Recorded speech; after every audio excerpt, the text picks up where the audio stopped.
अब तो regular episode आने वाले हैं, ठीक है। और बट इसकी लेंथ बहुत कम हो जाएगी, ज़्यादा नहीं होगी, बट अच्छी वॉइस आएगी तो उसमें मैनेज हो जाएगा, क्योंकि अच्छी वॉइस में सबकी वॉइस सिलेक्टेड हो गई हैं। और एप्लीकेशन पे स्टार्टिंग से अपलोडिंग होगी। बाकी यूट्यूब पे मैं आपको लिंक से या फिर कम्युनिटी टैब में डाल दूंगा, वहाँ से आपको पता चल जाएगा। और तब तक मैं 1-2 दिन यहीं पर डालूंगा रेगुलर एपिसोड, सारे सारे सीरीज़ के, ठीक है। रेगुलर एपिसोड डाल रहा हूँ, ठीक। ओग धिक्कार है। जेनी क्रोध से दहाड़ उठी। यह उसके लिए सबसे बड़ा अपमान था, पूर्ण अपमान। वह फॉल्कन सेक्ट की वर्तमान पीढ़ी की सबसे शक्तिशाली प्रोडिजी थी, और अब उसे इस तरह अपमानित किया जा रहा था। लेकिन अफसोस, वो सामने वाले की बराबरी नहीं कर पा रही थी। वो क्लोन तक को नहीं हरा सकी। दूसरी ओर, आरव का मैं बॉडी अत्यंत तेज गति से आगे बढ़ा और उसने तुरंत सविता और बाकी लोगों को पकड़ लिया। क्या? वो इतनी जल्दी कैसे पहुंच गया? मेरी कज़न कहाँ है? सभी के चेहरे बदल गए। उन्हें समझ नहीं आया कि सामने वाला इतनी जल्दी कैसे लौट आया। लेकिन इससे भी ज़्यादा महत्वपूर्ण बात, जेनी कहाँ थी? क्या उसके साथ कुछ हो गया था? अगर यह कोई दूसरी शक्ति होती तो शायद वे क्रोध से भर जाते। लेकिन फॉल्कन सेक्ट अलग थी। हम जेनी को निराश नहीं कर सकते। पीछा जारी रखो। हमें ग्रेट मेडिसिन हर हाल में चाहिए। सभी लोग फिर पूरी गति से मेडिसिन के पीछे दौड़ पड़े। आरव एक पल के लिए स्तब्ध रह गया। ये सेक्ट बाकी लोगों से इतनी अलग क्यों थी? उसे याद आया कि उसने सुना था फॉल्कन सेक्ट भावनाओं और प्रेम से दूर रहने में विश्वास करती है। ये कुछ हद तक सेंट स्पीक जैसा था, लेकिन फर्क ये था कि फॉल्कन सेक्ट के लोग बाद में फैमिली टाइज तक त्याग देते थे। आरव ने आंखें संकरी की, लेकिन फिर उसने सिर हिला दिया और वो फिर मेडिसिन का पीछा करने लगा। मेडिसिन की गति बेहद तेज थी। पहले उसने अपनी शक्ति बचाने और आरव को रोकने के लिए गति धीमी की थी, लेकिन अब उसका सबसे बड़ा दुश्मन फिर लौट आया था। अगर वो मेडिसिन बोल सकती तो शायद फॉल्कन सेक्ट वालों को बेकार कचरा कहती। आरव की गति बहुत तेज थी। क्षण भर में उसने फॉल्कन सेक्ट के सभी लोगों को पीछे छोड़ दिया और फिर सीधे मेडिसिन की ओर दौड़ा। फॉल्कन सेक्ट के लोग पूरी तरह क्रोधित हो उठे। उसे रोको! सविता और बाकी लोगों ने हमला करने की कोशिश की, लेकिन सब बेकार था। आरव ने केवल हाथ लहराकर उनके सभी हमले नष्ट कर दिए। यही कारण था कि आरव शुरुआत से लड़ना नहीं चाहता था। अगर वो सच में चाहता तो उन सबको आसानी से मिटा सकता था। इतना शक्तिशाली! सविता और बाकी लोग हतप्रभ रह गए, लेकिन फिर भी उन्होंने पीछा नहीं छोड़ा। दुर्भाग्य से अब मेडिसिन उनके साथ खेल नहीं रही थी। उसने अपनी चरम गति छोड़ी और एक झटके में मिल्की वे के भीतर गायब हो गई। तुम कहाँ भाग रही हो? आरव गरजा और अगले ही क्षण स्टार रिवर में गायब हो गया। अगर सविता और बाकी लोग बीच में न आते तो फॉल्कन सेक्ट के लिए स्थिति बहुत बुरी हो जाती। यह क्या था? इतनी तेज गति! असंभव! फॉल्कन सेक्ट के सभी प्रतिभाशाली लोग स्तब्ध रह गए। वह गति उनकी कल्पना से भी परे थी। उन्हें अपनी आंखों पर विश्वास नहीं हो रहा था। सब कुछ सपना जैसा लग रहा था। ग्रेट मेडिसिन और आरव फिर से पीछा करने के खेल में लग गए। सामान्य परिस्थितियों में आरव उसे बहुत पहले पकड़ चुका होता, लेकिन फॉल्कन सेक्ट वालों ने काफी समय बर्बाद कर दिया था, जिसके कारण अब उसे फिर से दूरी कम करनी पड़ रही थी। अगर मेरे बेटे का मामला न होता तो मैं तुम सबको थप्पड़ मारकर खत्म कर देता। आरव ने गुस्से से गाली दी। वह बेहद क्रोधित था। अगर जेनी और बाकी लोग बीच में न आते तो मेडिसिन अब तक उसके हाथ में होती। अब उसे फिर से पीछा करना पड़ रहा था। सविता और बाकी लोगों को पीछे छोड़ने के बाद आरव ने अपना क्लोन वापस बुला लिया। धिक्कार है तुम! जेनी गर्जी। वह तो अपमान ढोने के लिए खुद को एक्सप्लोड करने तक को तैयार थी। लेकिन तभी धड़ाम! आरव का क्लोन अचानक गायब हो गया। बस ऐसे ही हवा में विलीन हो गया। कहाँ गया? जेनी स्तब्ध रह गई। दुश्मन अचानक गायब हो गया था। यह क्या हुआ? कुछ देर बाद सविता और बाकी लोग वापस लौट आए। उन्होंने जेनी की दयनीय हालत देखी और तुरंत पूछा कि क्या हुआ था। कुछ नहीं, वह पागल आदमी बहुत ज्यादा शक्तिशाली था। मुझे थोड़ा नुकसान उठाना पड़ा। जेनी ने दांत भींचते हुए कहा। उसके सफेद बाल धीरे धीरे फिर काले होने लगे। वो सामने वाले के एक क्लोन तक की बराबरी नहीं कर पाई थी। यह उसके लिए सबसे बड़ा अपमान था। कजिन, अब हमें क्या करना चाहिए? सविता ने पूछा, विच गॉड क्लैन से संपर्क करो। उन्हें उस आदमी की पहचान और लोकेशन बता दो, जेनी ने गहरी आवाज में कहा। और उसने आरव की पहचान व्हाइट रोब्ड आदमी के रूप में उजागर कर दी। क्या वह वही व्हाइट रोब्ड आदमी है? धिक्कार है। फॉल्कन सेक्ट के सभी लोग गुस्से से भर उठे। अब उन्हें समझ आया कि सामने वाला इतना शक्तिशाली क्यों था। दोनों पक्ष बिल्कुल अलग स्तर के थे। आरव ने इतने बड़े बड़े काम किए थे। अगर कोई कहे कि उसमें क्षमता नहीं है तो कौन विश्वास करेगा? और वे ये भी अच्छी तरह समझ गए थे, जब जेनी तक उसका मुकाबला नहीं कर सकी तो वे सब मिलकर भी कुछ नहीं कर सकते थे। अब अगर वे बदला लेना चाहते थे तो सबसे अच्छा तरीका यही था कि आरव की लोकेशन उजागर कर दें, क्योंकि कई शक्तियां उस व्हाइट रोब्ड आदमी को मारना चाहती थीं। Witch god clan, ice clan और वैम्पायर क्लैन को ये काम करने दो, और वे खुद किनारे बैठकर तमाशा देखेंगे। तुम मरोगे जरूर, जेनी ने दांत पीसते हुए कहा। वह क्रोध से जल रही थी। आरव ने उसे भारी नुकसान पहुंचाया था। इस घटना से जेनी की पूरी इज्जत मिट्टी में मिल गई। वह आरव से हद से ज्यादा नफरत करने लगी। फॉल्कन सेक्ट ने तुरंत ये खबर फैला दी, और अचानक पूरा सीक्रेट स्टार फील्ड फिर से उथल पुथल में डूब गया। ग्रेट मेडिसिन, व्हाइट रोब्ड आदमी ग्रेट मेडिसिन का पीछा कर रहा है। ये खबर फैलते ही विच गॉड क्लैन और आइस क्लैन के काउंटलेस जीनियसेस और प्रोडिजीज क्रोध से भर उठे। वे सब उस व्हाइट रोब्ड आदमी को मारने के लिए बेचैन हो गए। दूसरी ओर आरव काउंटलेस स्टारी रिवर्स के भीतर गायब हो चुका था। वह लगातार ग्रेट मेडिसिन का पीछा कर रहा था, लेकिन ग्रेट मेडिसिन का पीछा करना कहना आसान था, करना नहीं। उस मेडिसिन की गति बेहद तेज थी। वो इस समय अपनी जान बचाने के लिए भाग रही थी। अगर पकड़ी गई तो निश्चित रूप से किसी पिल या डिवाइन मेडिसिन में रिफाइन कर दी जाएगी। आरव भी पूरी तरह झुंझला चुका था। उसने अपने ऊपर सीधे फीनिक्स टेक्निक तक इस्तेमाल कर दी। अब उसे किसी बात की परवाह नहीं थी। अगर पहचान उजागर होनी है तो हो जाए। क्षण भर में एक विशाल फीनिक्स फैंटम उसके पीछे प्रकट हुई, और आरव की गति फिर कई गुना बढ़ गई। ग्रेट मेडिसिन पूरी तरह हिल गई। यह इंसान बहुत ज्यादा तेज था। अब उसके पास भागने का कोई रास्ता नहीं बचा था। लेकिन मेडिसिन हार मानने को तैयार नहीं थी। वह पूरी ताकत से भागती रही। खुद को पकड़े जाने से बचाने के लिए उसने अपनी ही स्पिरिचुअल पावर को रिफाइन करना शुरू कर दिया। वह अपनी शक्ति को जलाकर अपनी गति बढ़ा रही थी। वह खुद को ही कंज्यूम कर रही थी। अगर आरव को पता चल जाता कि यह ग्रेट मेडिसिन उससे बचने के लिए खुद को रिफाइन कर रही है तो शायद वह गुस्से में खून उगल देता। लेकिन फिर भी मेडिसिन की गति अब आरव की वर्तमान स्पीड के सामने कम पड़ने लगी थी। उसी समय ग्रेट मेडिसिन ने सामने किसी की उपस्थिति महसूस की। वह तुरंत दिशा बदलकर दूसरी ओर भागी। उस दिशा में आइस क्लैन की जीनियस टीम मौजूद थी। वे फॉल्कन सेक्ट द्वारा दिए गए कोऑर्डिनेट्स के आधार पर यहां पहुंचे थे। उनका उद्देश्य आरव को रोकना था। वह क्या है? आइस क्लैन के एक जीनियस ने सामने आती आकृति को देखकर आश्चर्य से कहा। ग्रेट मेडिसिन, वह ग्रेट मेडिसिन है। व्हाइट रोब्ड आदमी आसपास ही है। सावधान रहो। आइस क्लैन के सभी प्रतिभाशाली लोग तुरंत सतर्क हो गए। व्हाइट रोब्ड आदमी की प्रतिष्ठा खून और लाशों से बनी थी। वे उसे बिल्कुल भी हल्के में नहीं ले सकते थे। अगले ही क्षण उन्होंने आरव को देखा। Ice clan. आरव थोड़ा चौंका, लेकिन तुरंत उसकी आंखों में क्रोध चमक उठा।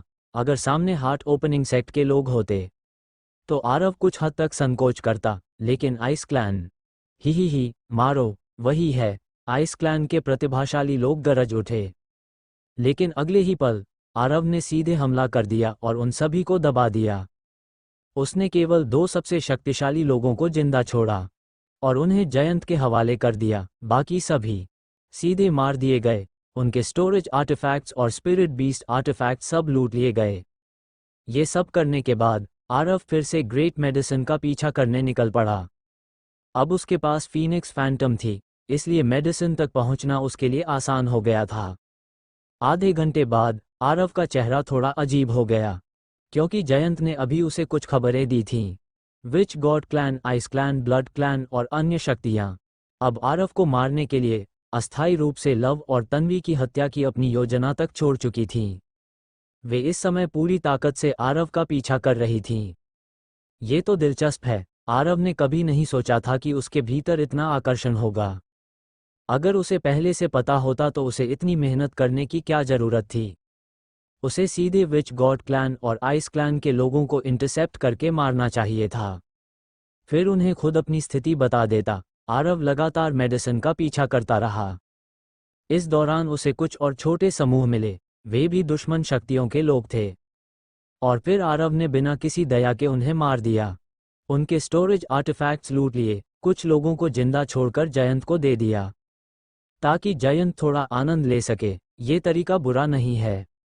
आरव की आंखें चमक उठीं। उसने ग्रेट मेडिसन को देखा और शरारती मुस्कान दी। इसके बाद आरव ने अपनी गति नियंत्रित कर ली। अब वो पूरी ताकत से पीछा नहीं कर रहा था।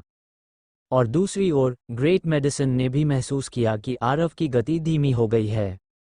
वह तेजी से भागना चाहती थी, लेकिन अफसोस वह अपनी सीमा तक पहुंच चुकी थी।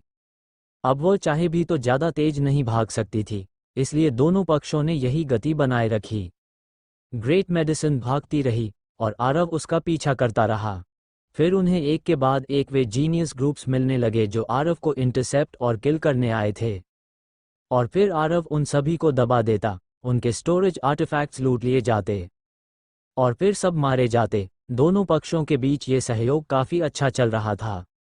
आरव ने ग्रेट मेडिसन की ऑरा को पूरी तरह लॉक कर रखा था। जब तक दोनों बहुत ज्यादा दूर न हो मेडिसन कभी भाग नहीं सकती थी। आरव जानबूझकर उसके एस्केप रूट को नियंत्रित कर रहा था। इससे विच गॉड क्लैन और आइस क्लैन को लगा कि वो अभी भी ग्रेट मेडिसन का पीछा कर रहा है, लेकिन वास्तव में अब वो ग्रेट मेडिसन केवल आरव द्वारा डाला गया बेट बन चुकी थी। उसका असली उद्देश्य था लंबी लाइन डालकर बड़ी मछली पकड़ना, और वो बड़ी मछली थी विच गॉड क्लैन और आइस क्लैन। जब भी आरव को आइस क्लैन, विच गॉड क्लैन, ब्लड क्लैन या सेक्रेड बीस्ट रेल्म के लोग दिखते, वो बिना कुछ कहे सीधे हमला कर देता, सबको दबा देता, उनकी आवाज़ बंद कर देता और स्टोरेज आर्टिफैक्ट्स लूट लेता। धीरे धीरे उसे घेरने आने वाले लोग और बढ़ते गए। ये सभी शक्तियां आरव से घृणा करती थीं, लेकिन दुर्भाग्य से उनकी ताकत पर्याप्त नहीं थी। अंत में वे सब मरने के लिए ही आए, अपनी जान और स्टोरेज आर्टिफैक्ट्स देकर हमेशा के लिए गायब हो गए। आरव लगातार पीछा करता रहा। इसी तरह 7 दिन बीत गए। शुरुआत में आरव को इंटरसेप्ट करने आने वाली शक्तियां कम थीं, लेकिन बाद में उनकी संख्या लगातार बढ़ती गई, क्योंकि शुरुआत में वही लोग आए थे जो उसके सबसे करीब थे। बाद में दूर के लोग भी पहुंचने लगे। अब ग्रेट मेडिसन को भी कुछ गड़बड़ लगने लगी थी। वो इस आदमी से पीछा नहीं छुड़ा पा रही थी। यह आदमी किसी विशाल प्लास्टर की तरह उससे चिपक गया था।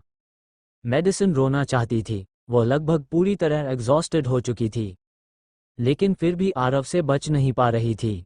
दूसरी ओर इन कुछ दिनों में आरव के कार्यों ने आइस क्लैन और विच गॉड क्लैन को पूरी तरह क्रोधित कर दिया था। वे सब पागल हो चुके थे। धिक्कार है, सब धिक्कार है। वे सब कहाँ गए? उन्होंने लगातार लोगों को आरव को इंटरसेप्ट करने भेजा, लेकिन परिणाम, एक समूह के बाद दूसरा समूह गायब हो गया। सब लापता हो गए। ये शक्तिशाली जीनियसेस और प्रोडिजीज को पूरी तरह क्रोधित कर रहा था। यहाँ तक कि विच गॉड क्लैन और आइस क्लैन के कुछ असली मॉन्स्ट्रस प्रोडिजीज भी खुद आरव को इंटरसेप्ट करने निकल पड़े, लेकिन दुर्भाग्य से वे भी गायब हो गए। और फिर उन्हें आखिरकार एहसास हुआ कि कुछ गलत है। यह उनका आरव का शिकार नहीं था, बल्कि आरव उनका शिकार कर रहा था। उसने खुद को बेट बनाया, हमें वहां बुलाया और फिर मार डाला। विच गॉड क्लैन का एक मॉन्स्टर जीनियस क्रोध से बोला। उसका नाम वूलिए था और उसकी शक्ति 100 एलिफेंट रेल्म 7th लेवल तक पहुंच चुकी थी। साथ ही वो हायर रेल्म चैलेंजर्स में से एक था। इस समय वूलिए पूरी तरह क्रोधित था। उसे विश्वास था कि यह सब आरव की योजना थी। वो खुद को बेट बनाकर उन्हें बुला रहा था और फिर खत्म कर रहा था। ये कहना पड़ेगा कि यह लोग काफी समझदार थे। उन्होंने आखिरकार स्थिति समझ ली। हालांकि आरव की नज़र में असल बेट तो ग्रेट मेडिसन थी, लेकिन वूलिए की नज़र में आरव ही बेट था। हालांकि इससे कोई फर्क नहीं पड़ता था। वूलाई ने तुरंत आइस क्लैन, ब्लड क्लैन और सेक्रेड बीस्ट रेल्म को संदेश भेजा। अगर 100 से कम लोग हों और कोई पियरलेस जीनियस नेतृत्व में न हो तो उस आदमी के पास मत जाओ, वो बहुत खतरनाक है। ये सुनने के बाद बाकी शक्तियों को भी उसकी बात सही लगी। सामने वाला वास्तव में बहुत असाधारण था। अगर वे अकेले जाते तो निश्चित रूप से मर जाते, इसलिए इन शक्तियों ने तुरंत अपने लोगों को एकजुट कर लिया। अब आगे से हर फैक्शन अपने जीनियसेस और प्रोडिजीज को समूहों में रखेगी। 100 से कम लोगों का कोई समूह आरव के खिलाफ नहीं जाएगा। यहाँ तक कि लोकेशंस तक केयरफुली तय की गईं। जैसे ही कोई वाइट रोब्ड आदमी को देखे, वो तुरंत आसपास के लोगों को संदेश भेज देगा ताकि सब मिलकर आरव को मार सकें। अब उनका लक्ष्य बदल चुका था। अगर मौका मिले तो उसे मारो, लेकिन अगर न हो सके तो कम से कम खुद को बचाकर भागो। अब आरव का सामना करने वाले इन सभी प्रोडिजीज के लिए सबसे महत्वपूर्ण काम था, क्योंकि अगर वे आरव के हाथों मर जाते तो उनके सारे स्टोरेज आर्टिफैक्ट्स भी आरव के हाथ लग जाते। क्या ये सीधे दुश्मन की मदद करना नहीं था? वे खुद अपनी जान देकर आरव को रिसोर्सेस पहुंचा रहे थे। ये बेहद मूर्खतापूर्ण काम था। अजीब है, ये लोग गए कहाँ? आरव थोड़ा हैरान हुआ। अब काफी समय से उसे कोई दुश्मन जीनियस नहीं मिला था। इसके बजाय उसे कुछ दूसरी शक्तियों के लोग मिले। क्या इन्हें पता चल गया? आरव बुदबुदाया। उसे लगा यह संभव है, लेकिन आरव बिल्कुल भी दयालु नहीं था। जिस जीनियस या प्रोडिजी को वह नहीं पहचानता उसे भी वह लूट लेता। ये कहा जा सकता था कि आरव ने फिर से अच्छी खासी दौलत इकट्ठा कर ली थी, यहाँ तक कि उसे खुद नहीं पता था कि उसने कितना धन लूट लिया है। अब ग्रेट मेडिसिन की गति लगातार धीमी होती जा रही थी। वो अब और नहीं भाग पा रही थी। वह पूरी तरह थक चुकी थी। वह लगातार भागती रही लेकिन फिर भी बच नहीं पा रही थी। ऐसा लग रहा था जैसे सामने वाला जानबूझकर उसके साथ खेल रहा हो। क्या ये बदला था? क्या वो उसके भागने का बदला ले रहा था? क्या उसने दुश्मनों को इसलिए आकर्षित किया ताकि उससे बदला ले सके? इसलिए वह जानबूझकर उसे ऐसे चेस कर रहा था, पकड़ता नहीं था। दुश्मन दिखते ही उनसे लड़ता था, फिर लड़ाई खत्म करके वापस उसका पीछा करने लगता था। उसे उम्मीद देता, फिर तुरंत तोड़ देता। यह आदमी शैतान था, सचमुच का दुष्ट शैतान। आखिरकार ग्रेट मेडिसिन ने भागना बंद कर दिया। अब वह नहीं भागेगी। जिसे भागना है भागे, वह अब नहीं भागेगी, चाहे उसे रिफाइन ही क्यों न कर दिया जाए। आरव थोड़ा चौंका। मेडिसिन रुक गई तो वह भी रुक गया, लेकिन आरव ने उसके करीब जाने की कोशिश नहीं की। ग्रेट मेडिसिन धीरे धीरे उसकी ओर मुड़ी। उसके ऊपर घूमता रियल ड्रैगन फैंटम अभी भी मौजूद था, लेकिन अब वह ड्रैगन जोर जोर से सांस ले रहा था और पूरे शरीर से पसीना बह रहा था। वास्तव में यह इंसान उसके साथ खेल रहा था, जानबूझकर उसे भागने देता था, फिर भी भागने नहीं देता था। कितना दुष्ट था, बेहद दुष्ट। भागो, अब क्यों नहीं भाग रही? आरव ने दूर से चिल्लाकर पूछा, लेकिन वो अभी भी उसके करीब नहीं गया। देखो, क्या यह इंसानों की भाषा लगती है? वो ऊपर से पूछ भी रहा था कि मैं अब भाग क्यों नहीं रही। ग्रेट मेडिसिन के ऊपर मौजूद वो अलूसरी ड्रैगन गुस्से से सिर उठाकर आरव पर दहाड़ने लगा। वो अपनी पूरी नाराजगी जाहिर कर रहा था। आह! आरव बुदबुदाया, ये तो अभी भी काफी जीवंत है। लेकिन ऐसा कहने के बावजूद आरव आगे बढ़कर ग्रेट मेडिसिन को पकड़ने नहीं गया। ग्रेट मेडिसिन गुस्से से पांव पटकने लगी। वह क्रोध में उछल पड़ी।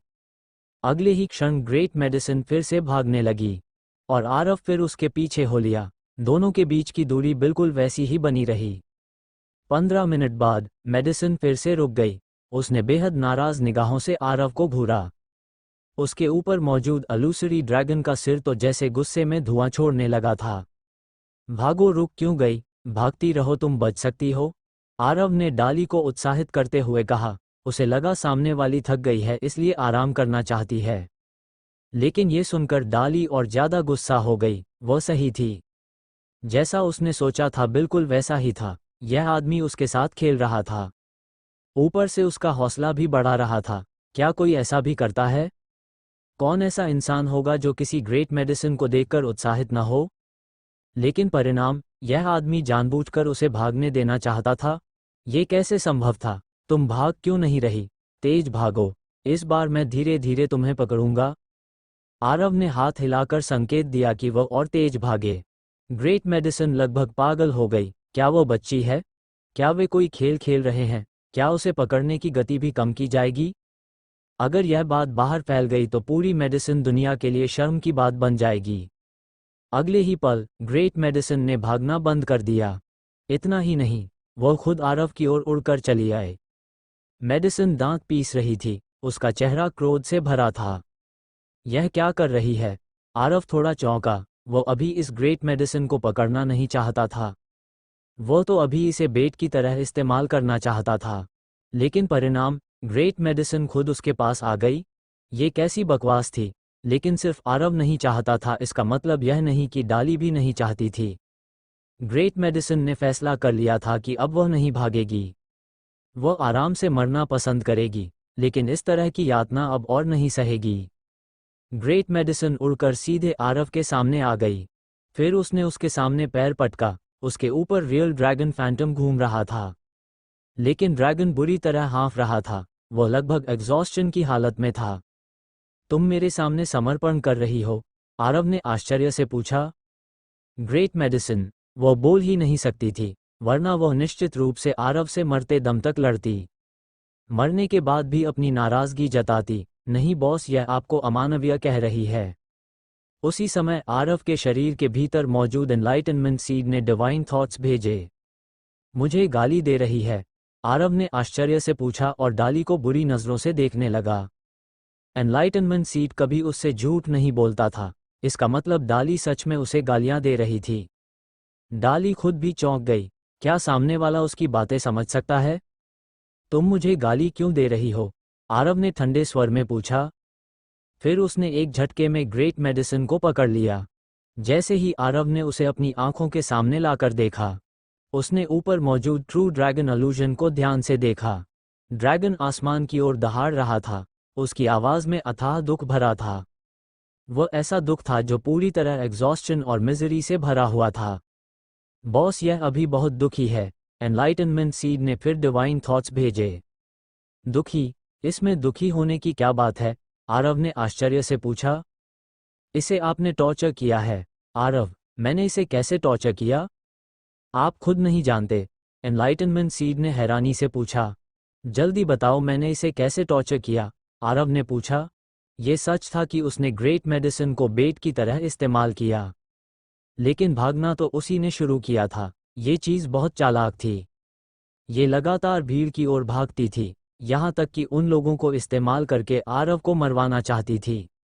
और नतीजा, वे सारे लोग मर गए। अगर उसकी ताकत कम होती तो नुकसान उसी का होता। ओही ये कह रही है कि आप इसे टॉर्चर कर रहे थे, उससे बदला ले रहे थे, जानबूझकर पकड़ नहीं रहे थे, उसे भागने दे रहे थे, उसके छोटे से मन को टॉर्मेंट कर रहे थे, उसे डिस्पेयर के अबिस में धकेल रहे थे, उसे बार बार उम्मीद देकर तोड़ रहे थे। बस, आरव अब और सुन नहीं सका। इसका इससे क्या लेना देना था? यह मेडिसिन तो काफ़ी शब्द जानती थी, काफ़ी एलिक्वेंट भी थी। लेकिन आरव को उसकी साहित्यिक प्रतिभा में कोई दिलचस्पी नहीं थी। उसके विचार में ग्रेट मेडिसिन्स को रिफाइन करने के लिए ही बनाया गया है। हालांकि अगर रिफाइन करने से पहले उससे पूरा फायदा उठाया जा सके तो इसमें बुराई क्या थी? बेशक यह आरव की सोच थी, लेकिन ग्रेट मेडिसिन ऐसा नहीं सोचती थी। उसकी दुनिया में अब सिर्फ सफरिंग बची थी। बस सफरिंग। आरव ने ग्रेट मेडिसिन को गौर से देखा। उसके ऊपर मौजूद रियल ड्रैगन फैंटम लगातार दहाड़ रहा था। उसके शरीर से अब भी पसीना बह रहा था, जरा भी कम नहीं हुआ था। हाय रहने दो तुम्हें इतना दुखी देखकर, आरव ने आह भरते हुए कहा। ग्रेट मेडिसिन एक पल के लिए स्तब्ध रह गई। उसके ऊपर का अलूसरी ड्रैगन भी आरव को खाली निगाहों से देखने लगा। क्या सामने वाले का मन बदल गया? क्या वह उसे छोड़ने वाला था? क्या सच में ऐसा होने वाला था? ग्रेट मेडिसिन के भीतर उम्मीद भर गई। मैं तुम्हें सीधे रिफाइन कर दूंगा, तब तुम्हें इतनी पेनफुल लाइफ नहीं जीनी पड़ेगी, आरव ने शांत स्वर में कहा। Great medicine, enlightenment seed, brother थोड़ी शर्म तो करो। एनलाइटनमेंट सीड अब और सहन नहीं कर पाया। सही कहा। यहाँ तक कि उसके भीतर मौजूद मिरियड इमेजेस भी अब ये दृश्य नहीं देख पा रही थीं। तुम दोनों बगावत करना चाहते हो? आरव ने भौहें चढ़ाईं। वो खुद भी नाराज हो गया। मास्टर को कैसे संबोधित करते हैं? मास्टर में क्या खराबी है? क्या उसने कुछ गलत कहा? वो सिर्फ सच बोल रहा था। सोचो तो सही, इतना भागते रहना कितना थका देने वाला होगा। अगर वह इसे रिफाइन कर देगा तो फिर इसे भागना नहीं पड़ेगा, सही? इस तरह इसकी दुखद जिंदगी भी खत्म हो जाएगी। क्या वह गलत था? कम से कम आरव को तो लगता था कि वो सही है। ग्रेट मेडिसिन कुछ पल कांपी, फिर उसने पूरी तरह हार मान ली। वो बिल्कुल शांत हो गई, यहाँ तक कि उसके ऊपर मौजूद रियल ड्रैगन फैंटम भी अब हिल नहीं रहा था। यह क्या कर रही है? आरव ने आश्चर्य से पूछा। मरने का इंतजार। आरव ने आह भरी। उसने तय किया कि फिलहाल इसे रख देता है और बाद में डील करेगा। बॉस, इसे मुझे दे दीजिए। उसी समय एनलाइटनमेंट सीड ने आवाज़ भेजी। तुम इसके काम आ सकते हो? आरव ने आश्चर्य से पूछा। हाँ, मैं इसे नर्चर करूंगा। आरव के शरीर में मौजूद एनलाइटनमेंट सीड लगातार सिर हिलाने लगा। तुम? आरव थोड़ा हैरान हुआ। जब तुम्हें स्काई सपोर्टिंग लीफ मिली थी तब भी तुमने यही कहा था और फिर तुमने उसे खा लिया था। वो मैंने अपनी स्ट्रेंथ बढ़ाने के लिए किया था और पैराडाइज खुद भी इसके लिए तैयार था। एनलाइटनमेंट सीड ने जल्दी से सफाई दी। पहले 9 प्रोविंसेस सीक्रेट रेल्म में आरव को supreme treasure sky supporting leaf मिली थी। तब एनलाइटनमेंट सीड ने उसे मांगा था और आरव ने उसे दे दिया था। बस फिर वो खत्म हो गई। तुम्हारा क्या उपयोग है? आरव ने पूछा। Grow up. ठीक है। आरव ने सिर हिलाया। उसने ग्रेट मेडिसिन एनलाइटनमेंट सीड को दे दी। हालांकि उसे थोड़ा बुरा लगा, लेकिन फर्टिलाइजर तो बेकार नहीं गया था। आरव को लगा था कि ग्रेट मेडिसिन विरोध करेगी, लेकिन आश्चर्य की बात यह हुई कि वह बेहद एक्साइटेड हो गई। वो कांपने लगी। इसे क्या हो गया? आरव ने आश्चर्य से पूछा। ही नेचुरली यह मेरे साथ फ्यूज होकर खुश है। एनलाइटनमेंट सीड हंसा। अगले ही पल वो आरव के शरीर से बाहर निकल आया। ग्रेट मेडिसिन आरव के हाथ से छूटकर एनलाइटनमेंट सीड के पास उड़ गई। फिर एनलाइटनमेंट सीड ने अपने ऊपर की पत्तियां खोलीं और ग्रेट मेडिसिन को निगल गया। बेल्च। एनलाइटनमेंट सीड ने डकार ली, फिर वापस आरव के शरीर में लौट गया। आरव, बस सब खत्म? आरव ने जिज्ञासा से पूछा।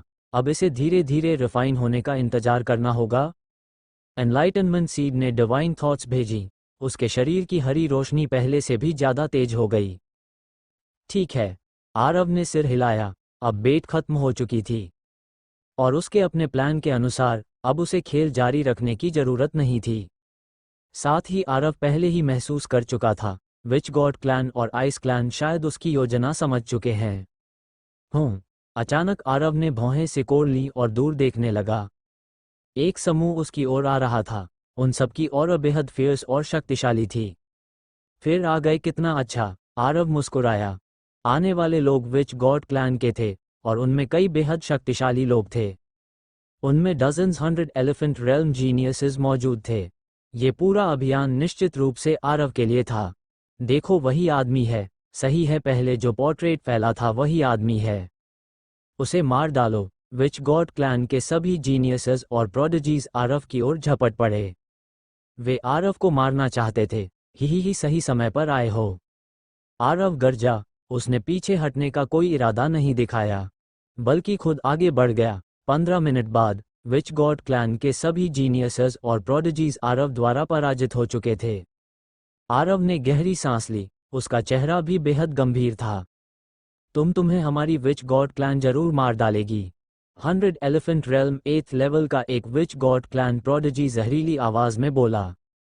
अगले ही पल आरव ने उसका शरीर तोड़ दिया। उसकी प्राइमोर्डियल स्पिरिट सील करके जयंत को फेंक दी। आरव ने विच गॉड क्लैन के कई और प्रोडिजीज को सप्रेस किया और सबको जयंत के पास भेज दिया। बाकी सभी जीनियसेस को उसने खत्म कर दिया। साथ ही उनके स्टोरेज आर्टिफैक्ट्स भी लूट लिए। विच गॉड क्लैन के जीनियसेस की ताकत वास्तव में इतनी ज्यादा है। आरव का चेहरा गंभीर हो गया। अभी की लड़ाई में उसकी स्पिरिचुअल एनर्जी बहुत खर्च हुई थी। यहाँ तक कि उसे कुछ हल्की चोटें भी आई थीं। वह पहले ही पूछताछ कर चुका था। विच गॉड क्लैन और आइस क्लैन ने अपनी यंगर जनरेशन की स्ट्रेंथ को छिपाकर रखा था। बाहर शक्तिशाली लोग पहरा देते थे, इसलिए सीक्रेट रेल्म में प्रवेश से पहले बहुत कम लोग उनकी असली ताकत जान पाए थे। लेकिन आरव ने नहीं सोचा था कि वे इतने शक्तिशाली होंगे। अगर विच गॉड क्लैन और आइस क्लैन के ये जीनियसेस एकजुट हो जाएं, तो तन्वी और लव सचमुच खतरे में पड़ सकते हैं। ये सोचते ही आरव और ज्यादा क्रोधित हो गया। तुम लोग मौत को बुला रहे हो, आरव ने ठंडे स्वर में कहा। फिर वह गायब हो गया। स्पिरिट बीस्ट ब्रेसलेट के भीतर जयंत उग्र चेहरे के साथ गरजा। सब कुछ सच सच बता दो। Slab slab slab. जयंत के तरीके पहले से भी ज़्यादा क्रूर हो चुके थे। आधे घंटे से भी कम समय में उसने उनसे बहुत सारी जानकारी निकलवा ली। ये जानकारी मिलने के बाद आरव ने तुरंत दिशा बदल दी। अब आगे का क्षेत्र बेहद खतरनाक होने वाला था। उसने तय किया कि पहले अपनी स्ट्रेंथ बढ़ाएगा। सबसे पहले वह अपने 180 ओरिजिनल क्लोन्स को रिफाइन करेगा। आरव एक वीरान प्लैनेट पर पहुंचा, फिर वह उसके कोर की गहराई में उतर गया। उसने अपना अपीयरेंस बदल लिया, लेकिन इस बार उसने किसी और का चेहरा इस्तेमाल नहीं किया, बल्कि अपने असली रूप में लौट आया। समय बीतता गया। 1 दिन, 2 दिन, 3 दिन। पृथ्वी के कोर के भीतर आरव की ऑरा लगातार बढ़ती जा रही थी। इस सीक्रेट स्टार फील्ड के भीतर लॉज पूरी तरह इंटैक्ट थे। यहाँ आरव के ब्रेक थ्रू पर किसी भी प्रकार का सप्रेशन नहीं था। वो अब तक 32 प्राइमोर्डियल क्लोन्स रिफाइन कर चुका था। इन प्राइमोर्डियल क्लोन्स ने पहले स्टार चार्ट के भीतर से काउंटलेस रेयर और प्रेशियस मटेरियल्स अब्जॉर्ब किए थे। अब उनमें से हर एक स्पिरिचुअल एनर्जी से भरा हुआ था। आरव अब returning to emptiness realm 7th level के पीक पर पहुंच चुका था, और उसकी कल्टिवेशन अभी भी ब्रेक थ्रू की प्रक्रिया में थी। स्टार सिस्टम के बाहर विच गॉड क्लैन, आइस क्लैन और सेक्रेड बीस्ट रेल्म के जीनियसेस और प्रोडिजीज पूरी ताकत से आरव को खोज रहे थे, लेकिन इसका कोई फायदा नहीं हुआ। उन्हें आरव का कोई निशान नहीं मिला। वे सब असहाय थे, कुछ भी नहीं मिला। ऐसा लग रहा था जैसे वह आदमी फिर से गायब हो गया हो। एक भी क्लू मौजूद नहीं था जो जीनियसेस पहले आरव को इंटरसेप्ट और किल करने भेजे गए थे। उन सब का कोई पता नहीं था। बिना कहे ही सब समझ गए थे कि वे आरव के हाथों मारे जा चुके हैं। वे डेस्परेटली फायर स्टार रीजन को संदेश भेजना चाहते थे, लेकिन यह असंभव था, और अगर संदेश पहुंच भी जाता तो विच गॉड क्लैन और आइस क्लैन कुछ नहीं कर सकते थे, क्योंकि उनके सबसे शक्तिशाली लोग सीक्रेट स्टार फील्ड में प्रवेश ही नहीं कर सकते थे। आखिरकार विच गॉड क्लैन, आइस क्लैन और अन्य शक्तिशाली फोर्सेस के लीडर्स ने फैसला लिया। उन्होंने फिलहाल व्हाइट रोब मैन को नज़रअंदाज करने का निर्णय किया। वो व्यक्ति देर सवेर सामने आ ही जाएगा। अभी सबसे महत्वपूर्ण चीज़ अपॉर्चुनिटीज़ हासिल करना था। यह एक स्टार फील्ड लेवल अपॉर्चुनिटी थी। यहाँ काउंटलेस अनएक्सकवेटेड रूइंस मौजूद थे। अगर किसी को यहाँ पर्याप्त अवसर मिल जाए तो वह निश्चित रूप से आसमान छू सकता था। रेल्म ऑफ लाइट के लोग इस समय एक स्पिरिचुअल वाटरफॉल के नीचे बैठे थे। वे उस वाटरफॉल की शक्ति से अपने फिजिकल बॉडीज को क्लेंज और स्पिरिट्स को प्यूरिफाई कर रहे थे। तन्वी भी उन्हीं के बीच थी। उसका चेहरा पीला था। वह बेहद चिंतित दिख रही थी। जूनियर सिस्टर, ऐसा नहीं है कि मैं तुम्हें जाने नहीं देना चाहता, लेकिन तुम्हें अपनी स्थिति समझनी चाहिए। अकेले जाना तुम्हारे लिए बहुत डेंजरस है। 100 मैनिफेस्टेशंस रेल्म 7th लेवल का एक रेल्म ऑफ लाइट प्रोडिजी बोला। उसके लाल बाल थे, उसकी एक्सप्रेशन काम थी, उसकी आंखें तेज थीं और वह ब्लैक एंड वाइट रोब पहने हुए था। उसका नाम था एलिसन। वह रेल्म ऑफ लाइट की पिछली जनरेशन का स्ट्रॉन्गेस्ट प्रोडिजी था। उसकी बोन एज मुश्किल से रिक्वायरमेंट पूरी करती थी, इसलिए वह सीक्रेट स्टार फील्ड में प्रवेश कर पाया था। पहले तन्वी ने सुना था कि उसके पिता की आइडेंटिटी एक्सपोज हो चुकी है और विच गॉड क्लैन तथा आइस क्लैन के लोग उनका पीछा कर रहे हैं। वो मदद करने जाना चाहती थी, लेकिन एलिसन ने उसे रोक दिया। मैं समझती हूँ, तन्वी ने धीरे से सांस छोड़ी, लेकिन उसके चेहरे की चिंता बिल्कुल कम नहीं हुई। जूनियर सिस्टर, तुम इतनी जल्दी बाहर क्यों जाना चाहती हो? एलिसन ने जिज्ञासा से पूछा। न कुछ नहीं, तन्वी ने सिर हिला दिया। वो सच कभी नहीं बताएगी। ठीक है, एलिसन ने सिर हिलाया और कुछ नहीं कहा। वो फिर वाटरफॉल बैप्टिज्म जारी रखने लगा ताकि उसकी फिजिकल स्ट्रेंथ और मजबूत हो सके। शेरा भी वहीं मौजूद था। वह ह्यूमन फॉर्म में बदल चुका था। उसके सुनहरे बाल थे और वह बेहद हैंडसम यंग मैन दिख रहा था। चिंता मत करो, कुछ नहीं होगा, शेरा ने उसे सांत्वना दी। ठीक है, तन्वी ने सिर हिलाया। जानवी अपनी आंखें बंद करके बैप्टिज्म जारी रखे हुए थी। उसने तन्वी की ओर बिल्कुल ध्यान नहीं दिया। यहाँ आने के बाद वह और ज़्यादा डिटर्मिन्ड हो चुकी थी। वो तन्वी को हराना चाहती थी, और सीक्रेट रेल्म स्टारफील्ड की अपॉर्चुनिटीज़ ही उसका मौका थीं। उसे यह अवसर हासिल करना ही था, तभी वो स्काईरॉकेट कर पाएगी। स्पार्कल पवेलियन की ओर। जूनियर सिस्टर सुनैना, तुम इतनी एब्सेंट माइंडेड क्यों हो? राजन ने हंसते हुए पूछा। उसकी नज़रें बेहयाई से सुनैना की सुंदर फिगर पर टिकी हुई थीं। न कुछ नहीं, सुनैना ने सिर हिला दिया। वह राजन से गहरी नफरत करती थी। लेकिन आज का राजन पहले जैसा नहीं रहा था। पहले वह आसानी से उसे इग्नोर कर सकती थी, लेकिन अब राजन अर्थ स्पिरिट बॉडी अवेकन कर चुका था। वह 100 मैनिफेस्टेशंस रेल्म सेकंड लेवल तक पहुंच चुका था और जल्द ही ब्रेक थ्रू करने वाला था। वह इस बार सीक्रेट रेल्म स्टारफील्ड में प्रवेश करने वाले हेवन मेंडिंग पवेलियन का स्ट्रॉन्गेस्ट जीनियस था। इसलिए सुनैना उसे अफेंड नहीं कर सकती थी, कम से कम जब तक आरव नहीं मिल जाता। ही जूनियर सिस्टर सुनैना, अगर तुम्हें किसी चीज़ की ज़रूरत हो तो याद रखना तुम्हारा सीनियर ब्रदर ज़रूर मदद करेगा। राजन मुस्कुराते हुए बोला। उसकी आंखें सुनैना के शरीर पर जमी हुई थीं। लगभग आग निकल रही थी। पास खड़ी चांदनी अब और सहन नहीं कर पाए। उसने तुरंत सुनैना को खींचकर दूर कर लिया। अब रवि काफी शांत रहता था, क्योंकि उनमें स्ट्रेंथ की कमी थी, लेकिन फिर भी वह लगातार चांदनी के पीछे पड़ा रहता था। सुनैना को चांदनी के साथ जाते देखकर राजन की आंखों में घृणा की ठंडी चमक उभरी। गंदी औरत, राजन ने दांत पीसते हुए कहा। उसे सीक्रेट रेल्म में प्रवेश से पहले की घटना याद आए, जब सुनैना उस आदमी के साथ हॉट पॉट खा रही थी। ये सोचते ही उसके भीतर आग भड़क उठी। वह चाहता था कि तुरंत सुनैना को अपनी बना ले और फिर उसे बेरहमी से रौंद डाले और फिर उस आदमी की खाल उतार दे, लेकिन दुर्भाग्य से तब उसके पास मौका नहीं था। लेकिन राजन पहले ही तय कर चुका था, अगर सीक्रेट रेल्म में वो आदमी मिला तो वह निश्चित रूप से उसे मार डालेगा। सारंग, बस इंतजार करो, राजन ने दांत पीसते हुए कहा। तभी रवि उसके पास आकर खड़ा हो गया। सीनियर ब्रदर, रवि ने जबरदस्ती मुस्कुराते हुए कहा। क्या बात है? राजन ने गहरी आवाज में पूछा। अब वो अर्थ स्पिरिट बॉडी अवेकन कर चुका था। रवि उसका सबसे लॉयल लैकी बन चुका था। कैसा रहेगा अगर बाद में मौका मिलते ही हम यहीं उनके साथ वो कर दें? रवि ने बेहुदा मुस्कान के साथ लगातार आंख मारी। तुम्हारा मतलब? राजन ने आश्चर्य से पूछा। हम अभी सीक्रेट रेल्म में हैं और हेवन मेंडिंग पवेलियन के लोग पूरी तरह सीनियर ब्रदर की बात मानते हैं। जब हमें मौका मिलेगा हम बाकी लोगों को वहां से भेज देंगे, फिर सुनैना और चांदनी को अकेले हमारे साथ रहने का आदेश देंगे, तब पूरा वर्ल्ड हमारा नहीं होगा? रवि गंदी हंसी हंसते हुए बोला। लेकिन इससे पवेलियन के हायर अप्स नाराज नहीं होंगे? राजन ने गंभीर आवाज में पूछा। वो अर्थ स्पिरिट बॉडी अवेकन कर चुका था। अब उसकी स्टेटस हेवन मेंडिंग पवेलियन में बेहद ऊंची हो चुकी थी। अगर इस तरह की बात से पवेलियन के हायर अप्स का विश्वास टूट गया तो परिणाम गंभीर हो सकते थे, जहां तक उसे मारने की बात थी। राजन को इसकी बिल्कुल चिंता नहीं थी। वो इस समय हेवन मेंडिंग पवेलियन का नंबर 1 प्रोडिजी था। वह यंगर जनरेशन का चेहरा था। हेवन मेंडिंग पवेलियन कभी उसे नहीं मारेगा। सीनियर ब्रदर, आप गलत सोच रहे हैं। अगर आपने सच में उनके साथ कुछ किया तो यह महिलाओं की रेप्यूटेशन का मामला होगा। बाहर जाकर क्या वे खुद इसकी चर्चा करेंगी? और अगर वे बाहर जाकर शिकायत भी करें तो क्या आपको लगता है पवेलियन इस मामले में आपके खिलाफ कार्रवाई करेगा? अगर बहुत हुआ तो आप कह सकते हैं कि आप लव में पागल थे। पवेलियन के हायर अप्स मूर्ख नहीं हैं, शायद वे आपकी इच्छा ही पूरी कर दें।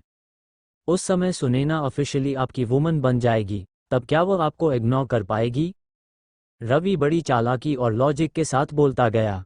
उसकी आंखों में लस्ट साफ दिखाई दे रही थी। अच्छा, बहुत अच्छा, यह आइडिया शानदार है। राजन तुरंत राजी हो गया। उसे लगा रवि वाकई एक प्रतिभाशाली इंसान है। ही सीनियर ब्रदर, चांदनी को मत भूलिएगा ताकि आपका जूनियर ब्रदर भी ही। रवि गंदी मुस्कान के साथ बोला। ठीक है। राजन ने संतुष्टि से सिर हिलाया।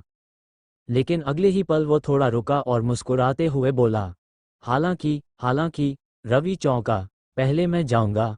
रवि, सीनियर ब्रदर आप। रवि मन ही मन राजन को अमानवीय कहकर गाली देने लगा, लेकिन वो ये बातें मुंह से कहने की हिम्मत नहीं कर सकता था। क्या हुआ, खुश नहीं हो? राजन ने भौहें चढ़ाकर ठंडे स्वर में पूछा। नहीं, मैं कैसे विरोध कर सकता हूँ। सब कुछ सीनियर ब्रदर की इच्छा के अनुसार होगा। रवि ने सिर झुका लिया। वह आज्ञाकारी बनकर खड़ा रहा। ही हा, बहुत बढ़िया। राजन पागलों की तरह हंसने लगा।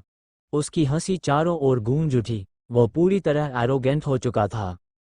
अर्थ स्पिरिट बॉडी मिलने के बाद, पवेलियन का फेवर मिलने के बाद, उसकी स्ट्रेंथ बढ़ने के बाद, वह धीरे धीरे खुद को खो चुका था। ऊपर से रवि जैसे लैकी की लगातार चापलूसी, इसने उसे और भी ज़्यादा अंधे रास्ते पर धकेल दिया।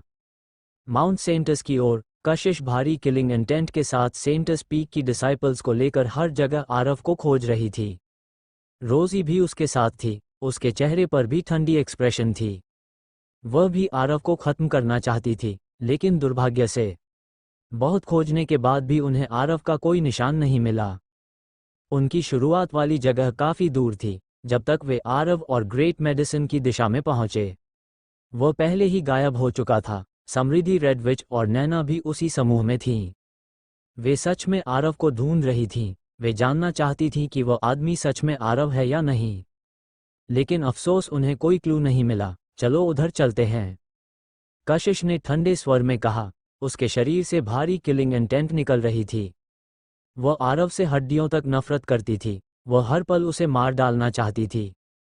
अगर फायर स्टार रीजन में आरव से सबसे ज़्यादा नफरत करने वालों की रैंकिंग बनती, तो कशिश निश्चित रूप से ऊपर होती। उसे बिल्कुल पता नहीं था कि आरव लगभग उसकी खाल उतार चुका था।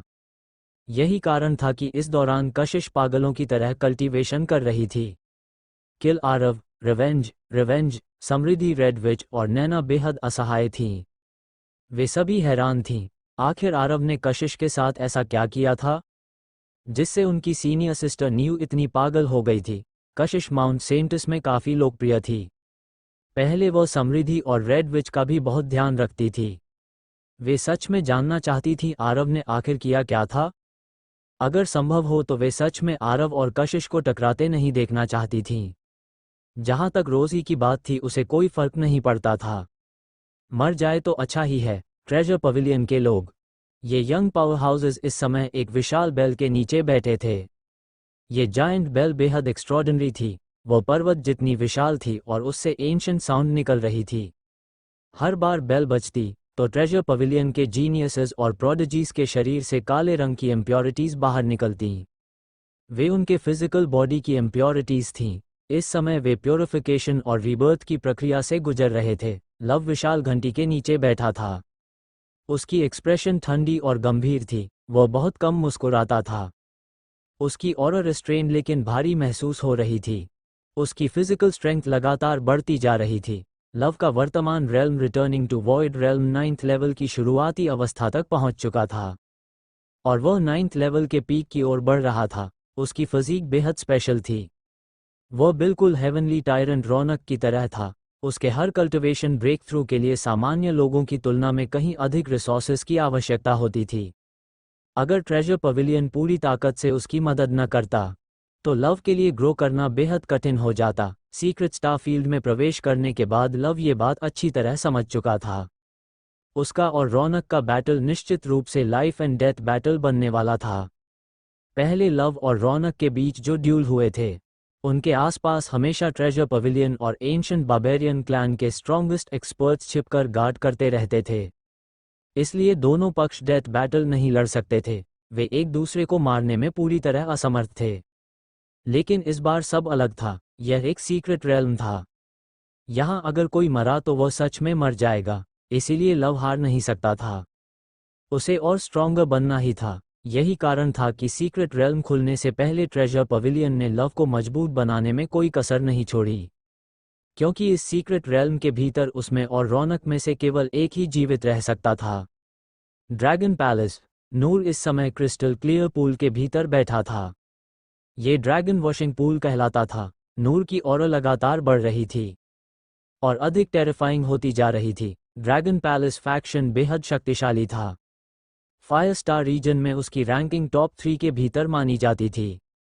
यही कारण था कि विवान भी उन्हें प्रोवोक करने की हिम्मत नहीं करता था। दूसरी फोर्सेस को विवान उकसा सकता था, लेकिन ड्रैगन पैलेस, उसे भूल जाना ही बेहतर था। नूर ड्रैगन पैलेस की 5 Claude golden dragon blood line का डिसेंडेंट था। उसके शरीर में प्योर ब्लड लाइन बह रही थी। उसके कारण काउंटलेस डीमंस उसके प्रति एडमिरेशन रखते थे। नूर की ऑरा लगातार बढ़ी और वह 100 मैनिफेस्टेशंस रेल्म 8th लेवल की शुरुआती अवस्था तक पहुंच गया। उसने लंबी सांस छोड़ी और फिर पूल से बाहर निकल आया। Greetings sir. ड्रैगन पैलेस के अन्य जीनियसेस और प्रोडिजीज ने सम्मानपूर्वक झुककर अभिवादन किया। ये हायरार्की का नियम था। नूर मास्टर था और वे सब सर्वेंट्स। यहाँ तक कि जिन जीनियसेस की कल्टिवेशन उससे अधिक थी, वे भी उसके सामने लापरवाही करने की हिम्मत नहीं करते थे। तुम लोग अंदर जा सकते हो, नूर ने सबकी ओर देखते हुए शांत स्वर में कहा। धन्यवाद सर। ड्रैगन पैलेस के जीनियसेस और प्रोडिजीज अत्यंत प्रसन्न हो गए और जल्दी जल्दी पूल में कूद पड़े। यही हायरार्की की असली परिभाषा थी। जब नूर अकेले पूल वाटर अब्जॉर्ब कर रहा था, तब वे लोग केवल बाहर खड़े होकर प्रतीक्षा करने योग्य थे। कोई भी सीमा पार नहीं कर सकता था। नूर ने अपनी शक्ति महसूस की और हल्का सा गर्दन घुमाई। लव इस दुनिया में नाम वाला अकेला मॉन्स्टर मैं ही काफी हूँ, नूर ने दूर देखते हुए ठंडे स्वर में कहा। उसकी आंखों में ब्लडथर्स्टी चमक थी। वह भी लव को मारना चाहता था। Rampur pavilion. Secret star field में प्रवेश करने के बाद ये फोर्स गायब हो चुकी थी। रजत के नेतृत्व में वे एक स्टार के भीतर प्रवेश कर गए थे। वहां हर तरफ रिच पर्पल ऑरा फैली हुई थी। रामपुर पवेलियन के जीनियसेस और प्रोडिजीज की ऑरा लगातार बढ़ रही थी। लेकिन सबसे टेरिफाइंग राजत था। वह पहले ही डाउ रिफाइनिंग रेल्म फर्स्ट लेवल तक पहुंच चुका था। अब वह निस्संदेह फायर स्टार रीजन का सबसे शक्तिशाली प्रोडिजी था। ये पर्पल ऑरा से भरा स्टार रामपुर पवेलियन के नियंत्रण में सबसे बड़ी अपॉर्चुनिटी थी। फायर स्टार रीजन की दूसरी फोर्सेस को इस बारे में कुछ भी पता नहीं था। ये सीक्रेट रेल्म रामपुर पवेलियन और बौद्ध टेम्पल के नियंत्रण में था, इसलिए उनके पास बाकी फोर्सेस से कहीं अधिक इंटेलिजेंस थी। पर्पल ऑरा लगातार राजट के चारों ओर घूम रही थी। उसकी ऑरा और अधिक रेस्ट्रेन लेकिन टेरिफाइंग होती जा रही थी। ये पर्पल एनर्जी उसके फिजिकल बॉडी के साथ रेजोनेंस बना रही थी और उसकी फाउंडेशन को और स्थिर कर रही थी। जब मैं यहाँ से बाहर निकलूंगा तब मैं हर चीज को सप्रेस कर दूंगा, रजत ने धीरे से कहा। उसकी आवाज अनवेवरिंग कॉन्फिडेंस से भरी हुई थी। बौद्ध टेम्पल, सीक्रेट रेल्म को कंट्रोल करने वाली दूसरी बड़ी फोर्स। इस समय लिटिल एंसेस्टर विवान बौद्ध टेम्पल के जीनियसेस और प्रोडिजीज के साथ मौजूद था। वो एक सूखे पुराने पेड़ के नीचे क्रॉस लेग्ड बैठा था। वे सब एनलाइटनमेंट की प्रक्रिया में थे। यह एक लंबी प्रक्रिया थी। हर व्यक्ति की कॉम्प्रहेंशन अलग होती है, इसलिए एनलाइटनमेंट के परिणाम भी अलग होंगे। एक ग्रैंड ड्रीम, एक पलक झपकना और 10,000 वर्ष बीत जाना। एनलाइटनमेंट की प्रक्रिया में कई मेजर रेल्म्स तक ब्रेक थ्रू हो जाना भी संभव था। विवान पूरे समय आंखें बंद किए बैठा रहा। उसकी ऑरा पीसफुल और सेक्रेड थी। इस समय उसकी पुरानी प्लेफुल नेचर पूरी तरह गायब हो चुकी थी। वो किसी डिवोट यंग मॉन्क जैसा लग रहा था। उसके शरीर से हल्की गोल्डन लाइट निकल रही थी, लेकिन अगले ही क्षण वह वापस समा जाती। वह अलूसफ थी। ऐसा लगता था जैसे वह हमेशा मौजूद हो, और फिर ऐसा भी लगता था जैसे वह कभी प्रकट ही नहीं हुई। बौद्ध टेम्पल के अन्य जीनियसेस और प्रोडिजीज विवान को घेरे हुए बैठे थे। एक ओर यह प्रोटेक्शन थी और दूसरी ओर वे विवान की ऑरा का उपयोग करके खुद को इम्प्रूव कर रहे थे। स्वॉर्ड पैलेस और स्वॉर्ड सेक्ट जैसी मेजर पावर्स, उनके प्रोडिजीज भी समय का पूरा उपयोग करते हुए अपनी स्ट्रेंथ बढ़ा रहे थे। इन सभी फोर्सेस के जीनियसेस और प्रोडिजीज को सीक्रेट रेल्म में प्रवेश करने से पहले एल्डर्स ने निर्देश दिए थे। उन्हें बताया गया था सीक्रेट रेल्म स्टारफील्ड में प्रवेश करते ही सबसे पहले अपनी स्ट्रेंथ इंप्रूव करनी होगी। जब फाउंडेशन मजबूत होगी, तभी आगे आने वाली अपॉर्चुनिटीज हासिल की जा सकेंगी, अन्यथा बहुत देर हो जाएगी। इसीलिए वे सबसे पहले अपनी फोर्सेस द्वारा नियंत्रित अपॉर्चुनिटीज की ओर गए। वे पागलों की तरह अपनी स्ट्रेंथ बढ़ा रहे थे। उसी समय जब वे अपनी स्ट्रेंथ इंप्रूव कर रहे थे, आरव भी अपनी स्ट्रेंथ इंप्रूव कर रहा था। हालांकि ग्रेट मेडिसिन प्राप्त करने के अलावा उसे कोई बड़ी अपॉर्चुनिटी नहीं मिली थी। उसकी स्ट्रेंथ बढ़ाने का तरीका था उसके 180 प्राइमोर्डियल क्लोन्स। आरव का विचार था कि वह पूरे स्टार डोमेन सीक्रेट रेल्म को स्वीप कर देगा, और बाकी फोर्सेस के प्रोडिजीज भी यही सोच रहे थे। जब उनकी स्ट्रेंथ बढ़ जाएगी, तब वे पूरे सीक्रेट रेल्म को स्वीप करेंगे और सारी अपॉर्चुनिटीज अपने कब्जे में ले लेंगे। ऐसा सोचने वाले जीनियसेस और प्रोडिजीज की संख्या काफ़ी अधिक थी। इस समय मेजर पावर्स और विभिन्न सेक्ट्स के सभी जीनियसेस और प्रोडिजीज सेक्लूजन में थे। वे सभी अपनी स्ट्रेंथ बढ़ाने में लगे हुए थे, यहाँ तक कि witch god clan, ice clan, bright realm और आरव के बाकी एनिमी सेक्ट्स के लोग भी। उनमें मौजूद ट्रूली एक्स्ट्रॉर्डिनरी जीनियसेस भी सेक्लूजन में थे। कुछ सेक्ट्स की अपॉर्चुनिटीज ऐसी थीं जिन्हें कई लोग मिलकर शेयर नहीं कर सकते थे। इसलिए उनमें केवल सबसे एक्सेप्शनल टैलेंट ही प्रवेश कर सकता था। और इसी तरह ये स्थिति बनी असल में इन इनहेरिटेंसेस के भीतर। सेंट स्पीक ने भी कशिश के लिए एक अपॉर्चुनिटी तैयार कर रखी थी, लेकिन अफसोस वह हेट्रड से अंधी हो चुकी थी। उसके मन में केवल आरव को मारकर रिवेंज लेने का विचार था। वह आरव से आमने सामने पूछना भी चाहती थी, तुम ऐसा कैसे कर सकते हो? और उसने जानबूझकर उसके चेहरे पर थप्पड़ भी मारा था। जब भी कशिश इन बातों को याद करती उसका पूरा शरीर रेज और किलिंग इंटेंट से भर उठता। एक बैरन स्टारी स्काई वहां और फैली हुई थी और टेरिफाइंग एनर्जी वेव्स लगातार निकल रही थीं। लेकिन यह ऑरा बेहद फ्लीटिंग थी, उसे पकड़ना लगभग असंभव था। आरव की ऑरा लगातार बढ़ रही थी। अब वह returning to emptiness realm 9th level के लेट स्टेज तक पहुंच चुका था। वह 9th लेवल के पीक से केवल आधा कदम दूर था। ब्रेक! आरव ने जोर से चिल्लाया। उसने अंतिम शैकल को तोड़ दिया। उसकी कल्टिवेशन सीधे returning to emptiness realm 9th level peak तक पहुंच गई। आरव ने लंबी सांस छोड़ी। उसके चेहरे पर खुशी साफ दिखाई दे रही थी। नॉट बैड रेल्म स्टेबलाइज हो जाने के बाद मैं अगले रेल्म में ब्रेक थ्रू कर सकता हूँ। आरव खुद से मुस्कुराते हुए बोला, फिर वह स्टार्स को चीरते हुए बाहर की दुनिया में आ गया। अब आरव की ऑरा एक एंशिएंट डेमन गॉड जैसी टेरिफाइंग हो चुकी थी। वह returning to emptiness realm 9th level peak तक पहुंच चुका था। अब यदि आरव किसी डाउ रिफाइनिंग रेल्म पावरहाउस से भी लड़ता तो उसे बिल्कुल डर नहीं होता। वह डाउ रिफाइनिंग रेल्म अर्ली स्टेज के एक्सपर्ट्स को भी मार सकता था। बेशक शर्त यह थी कि सामने वाला वॉइड को चीरकर भाग न सके। अब जाकर देखते हैं। आरव ने दूर की ओर देखा। अगले ही क्षण उसका फिगर गायब हो गया। आरव बैरियर तोड़कर बाहर निकल चुका था। इसका अर्थ था witch god clan, ice clan, blood clan और सेक्रेड बीस्ट रेल्म का अंत निकट था। अब आरव को पूरा विश्वास था कि वह पूरे सीक्रेट रेल्म के सभी मॉन्स्टर्स को स्वीप कर सकता है। इस बार आरव ने डिस्गाइज करना बंद कर दिया। वह अपनी ओरिजिनल अपीयरेंस में ही घूम रहा था। अब छिपने की कोई जरूरत नहीं थी। उसके चिल्ड्रन और वाइफ्स सभी यहां मौजूद थे। आरव अपने ओरिजिनल अपीयरेंस के साथ उनसे मिलना और रियूनाइट होना चाहता था। इस विशाल स्टारफील्ड में पहले आरव पूरी तरह ग्रो नहीं हुआ था, इसलिए वो विच गॉड क्लैन और आइस क्लैन के स्ट्रॉन्गेस्ट एक्सपर्ट से सावधान रहता था। लेकिन अब डरने की बारी उनकी थी। The slaughter begins. आरव सीधे स्टारी स्काई में भाग निकला। इससे पहले उसने विच गॉड क्लैन और आइस क्लैन के दर्जनों जीनियसेस को कैप्चर किया था जो उसे मारना चाहते थे। जयंत ने उनके मुंह से न केवल उनके क्लान्स की योजनाएं निकलवाईं, बल्कि आइस क्लैन और विच गॉड क्लैन की एक्शन प्लान्स, उनकी अपॉर्चुनिटीज और कई हिडन लोकेशंस की जानकारी भी निकलवा ली। हालांकि वे सब कुछ नहीं जानते थे, लेकिन इतना काफी था। काफी था स्लॉटर, किलिंग और प्लंडर के लिए। आधा दिन बाद एक स्पिरिट अर्ब गार्डन जो स्पिरिचुअल एनर्जी से भरपूर था। ये विच गॉड क्लैन द्वारा कंट्रोल्ड अपॉर्चुनिटी लोकेशन थी। यह मेडिसिनल अर्ब गार्डन उन पावरफुल एक्सपर्ट्स द्वारा तैयार किया गया था जो पहले सीक्रेट रेल्म स्टारफील्ड में प्रवेश कर चुके थे। यहाँ मौजूद मेडिसिनल अर्ब सीड्स सभी विच गॉड क्लैन के पावरफुल एक्सपर्ट्स द्वारा छोड़े गए थे। फिर इसके चारों ओर बैरियर बनाया गया ताकि यहाँ की ऑरा बाहर लीक ना हो। हर बार जब सीक्रेट रेल्म खुलता विच गॉड क्लैन के जीनियसेस यहाँ आते और सारी अपॉर्चुनिटीज लेकर चले जाते। इस समय विच गॉड क्लैन के काउंटलेस जीनियसेस और प्रोडिजीज बेहद प्रसन्न थे। एक्सीलेंट! यहाँ उगाई गई spiritual materials fire star region की तुलना में कई गुना बेहतर हैं।